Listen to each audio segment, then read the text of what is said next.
One of the most common questions I get on the channel is about my off-duty EDC.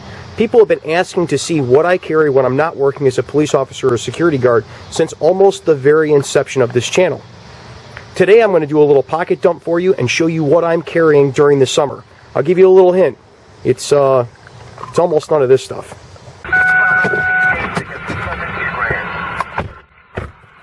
Alright man, take a seat, buckle up.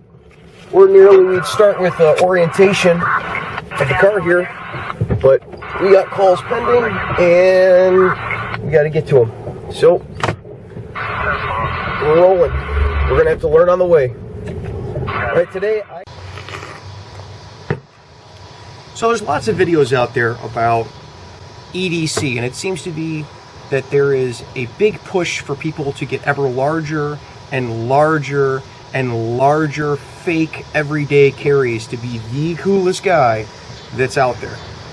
Today I'm going to take a look at an actual pocket dump of what I'm carrying in the middle of the summer every day. I am on vacation right now, and so this is what I've been carrying around while I'm on vacation, depending on the weather during the day. And yes, I actually do. It varies what I carry specifically depending on what I wear and what the weather is, and I think that is true of almost everyone that's out there. Everybody carries something a little bit different, unless it's a woman with a purse and she just stuffs everything in the purse and carries it around. If you're putting things in your pockets, especially for a dude, what pants you wear is going, and what clothes you're wearing, what shirt, whether you have a jacket or not, is going to depend. So right now it is coming up on 100 degrees where I'm at, and I actually had to wait for night to start falling to shoot this. So we're going to talk about summertime and what I carry every day when I'm not working. To start with, there's my coffee cup, the infamous free field training coffee cup. This is a Thermos brand coffee cup. It cost me about $30. I recently found out you can get them at for $25 at Target. So I've got a couple of these, but this is my favorite one. This is the one that's been through hell. So I carry this pretty much everywhere, no matter how many of those my relatives buy me. I wear my watch most of the time, especially if I'm camping. I wear the old G-Shock watch. I've talked about this in a couple of videos before. And I carry a pocket knife. And unlike most super cool people on the internet, my pocket knife is one that I bought at Cabela's on sale when they were being cleared out. Because for what it is, it's an excellent pocket knife. This is a Team Primos skinning knife. And when Cabela's was clearing these out, they were clearing them out. It's normally like a $30 knife, and I bought 20 of them at $10 a pop. And so now I can have the same knife everywhere to use. So I carry one of these around. There's one in my car, there's one in my vest, there's one in my security vest, there's one in my other vest, there's one in my plate carrier, there can be one in my wife's car, there can be one, you know, in the drawer in the house, there's one in the emergency kit, there's one in the car emergency kit. I got these things literally everywhere with a bunch of different handle types. What this is just basically G10 handles with steel liners, and it's a back lock, which I kind of prefer. I'm an old Spyderco guy, so I prefer the back lock.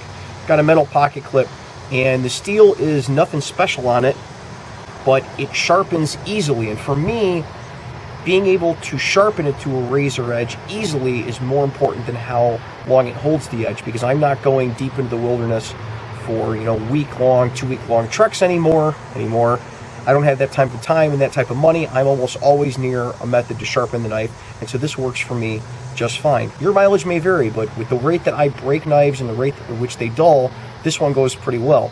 And when I make fun of, you know, my $10 pocket knives that I carry around, realistically they're $30 pocket knives. I just happen to get a good deal on them. Next is my keys. I have my keys to my old jalopy of a car that you've seen on other videos on like driving and things like that, me talking and in the car, because it's just easier when I'm going back and forth to court or back and forth to a training or back and forth to work to show me talking in the car instead of me talking at some location. So I've got my car keys, and then on there I keep a handcuff key and then keys to my place and, you know, mom's place, because, you know, you gotta have a key to mom's place in case something happens. I generally carry a flashlight, and as you've seen in my other videos, like the one that I did about my duty belt with my vest, this was a backup flashlight, and I bought a whole bunch of these. I got them for $10 a piece. Again, it's more important to me that I know what it's going to do and that I always have one with me and that I can rely on it than what the specifications of the tools necessarily are. these Energizer flashlights, like I talked about in my flashlight video, these meet the same specifications that guys were paying $100 for a Surefire when I started off 10, 11 years ago. And they work just fine. They're LED, they don't break. These actually work better than a $100, $120 flashlight 10 years ago did. It definitely does the job. It just doesn't have all the specifications that a brand new LED flashlight from Surefire or Streamlight or something like that would. I still really like it. It gets the job done, and it runs off of AA batteries. And AA batteries are totally the name of the game, because if it's AA batteries, I can steal them from just about anywhere. I can take them out of a remote control or something like that. If I get hard up for a battery, it says it goes out on me while I'm camping. You can always find AA's no matter where you're at. I also carry my wallet. In my wallet, I have my ID and my badge. My badge is covered by a little piece of suede there, you can see. And that keeps it from when I'm going to pay something at a store, people don't see the badge. It doesn't automatically out when you open up the wallet. I used to carry a separate badge and ID holder and wallet, and I don't do that anymore because it's 2 more things to carry, and I don't need to carry extra stuff. And I went to a thinner, lighter badge. I got a smaller version of my badge now that I was allowed to buy, which is nice. Then I can keep the badge in the wall without it being overtly thick. And with the way robbers have been going, at least in my neck of the woods, it's no longer point a pistol in the face, give me your wallet, and then you hand them your wallet and they're on their way. They're putting a pistol in your face while their friend runs your pockets.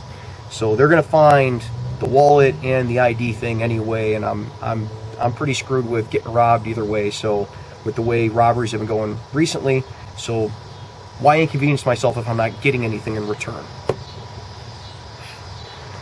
I also carry my cell phone. It's a Nexus, something or another. It really doesn't matter. It's just a cell phone. I got a Ballistic case for it. I like the Ballistic cases. They work pretty well for me. I'm pretty hard on everything that I have. I'm sure you've seen that in other videos, how hard I am on stuff.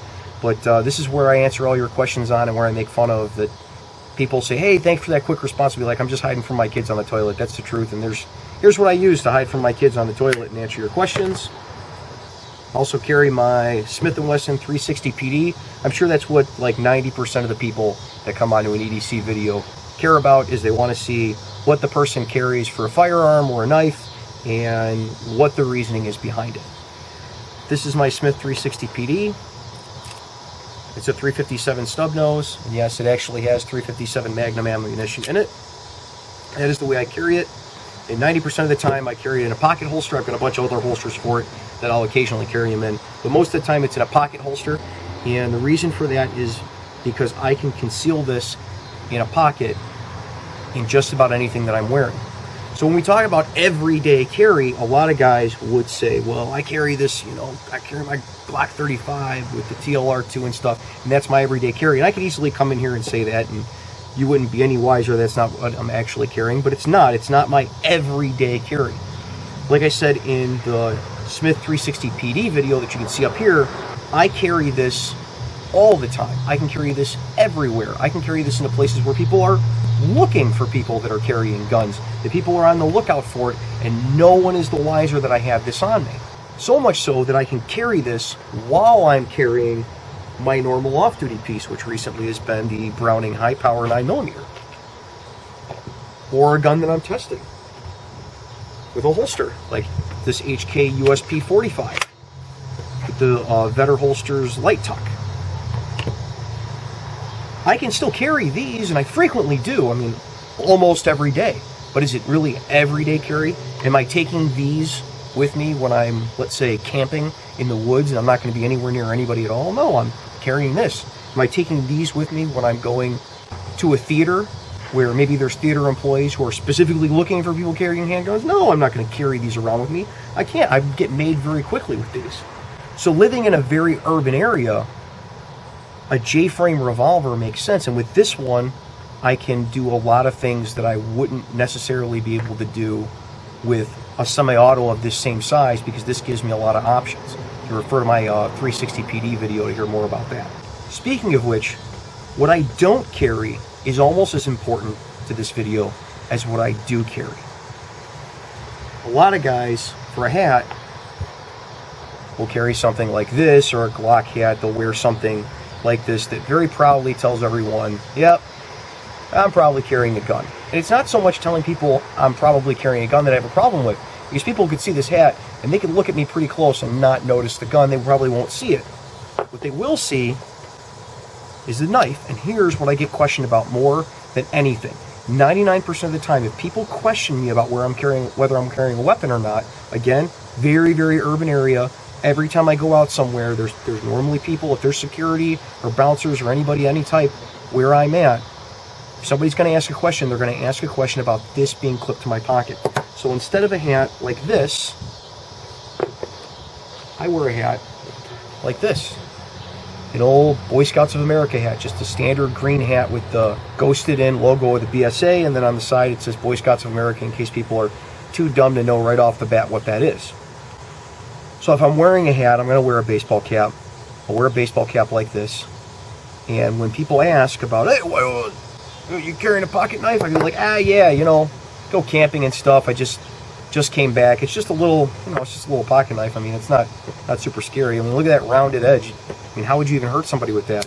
99.999. In fact, you know what? 100% of the time, I've never had anybody that I gave that excuse to while wearing this hat be like, oh, you can't carry that in here. You got to go put it in the car or something like that. Never had that problem. So sometimes it's what you don't carry that's more important than what you do carry. Another thing I don't carry a lot is a full-size badge. Sometimes if I'm carrying a full-size gun, sometimes I'll carry my full-size work badge, but this is what, if you're going to find me carrying a full-size badge, most of the time this is what you're going to find me carrying, and it is the security guard badge that I use for videos so that I don't have to use my work one. If I am carrying my badge for work, I will make sure I have a chain. I have a holder very much like this, but it's got a chain on it, and I'll clip it to my belt in front of the gun and make sure it's completely covered. Sometimes I'll clip it to the inside of a pants pocket, so that way it's just kind of a black clip. It kind of looks like a clip for keys or something like that, and no one's really the wiser of what it is. And then I'll be able to take the chain and hang it around my neck, which is important if there's actually a critical incident. You'd rather have a badge like this hanging around your neck than clipped in front of your gun anywhere. Clipping in front of your gun makes it really convenient, and maybe it makes for less of a scare factor. He's got a gun. But realistically, I've never in real life, even where I'm at, which is a really urban, really, really liberal area, anybody seen me with a gun and go, he's got a gun. I haven't seen anybody go, he's got a gun for anybody who's walking around with a gun. In fact, our probation officers used to just walk around with pistols on and no ID, no badges, no nothing, and they very rarely had any problems with anybody. So I don't normally carry a full-size badge around. If I do, I try to make sure nobody sees it in the course of my daily activities. I carry the badge so that I can use it as emergency identification, not so people don't freak out that I'm carrying a gun. Nobody generally cares that I carry a gun. Maybe I'm just not scary enough. I'll normally carry a pen, and instead of the really cool pens that you saw in the intro, I'll carry my free pen that I get at work from Aftermath Inc. It writes. I'm not normally out in terrible weather extremes, and a pen isn't really that big of an exigent thing for me with everyday carry. Like, I've got a car, I'm an adult. If I don't have a car, I can have a backpack with me, and I can put whatever I think I might need in the car or the backpack.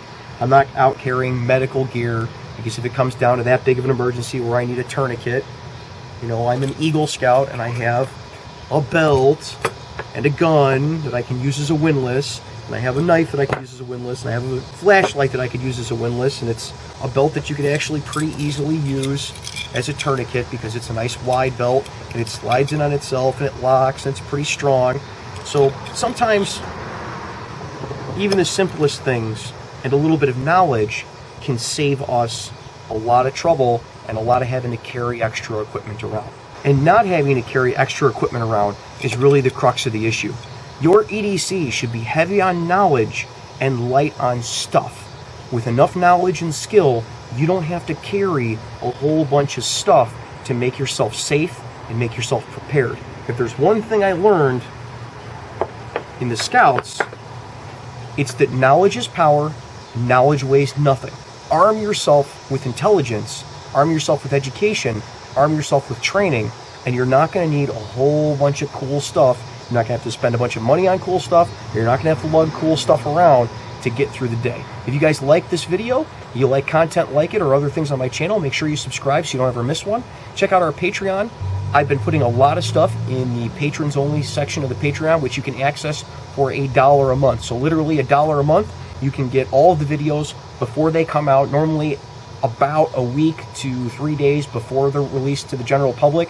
I put all of my outtakes up on Patreon, anything I think might even be remotely funny, and you can see the behind the scenes stuff, how these videos are actually made, and how I get around some of the equipment limitations that I have with doing these videos, like my point and shoot camera that I'm shooting this with. So head on over there if you're interested, give $1 a month, you'll get access to a lot more cool stuff that I think you'll be interested to see, but you'll also be helping me improve the equipment that I have, get a better camera, get a better computer so that I can make these a lot faster, a lot easier for you, which means I can pump out more of these videos and get more info to you that'll help you stay safe. Speaking of that, you guys stay safe, and we will see you next week.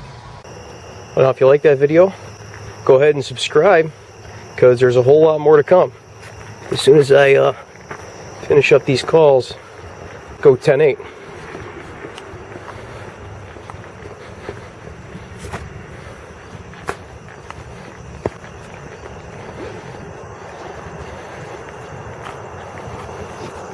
County 291. 291.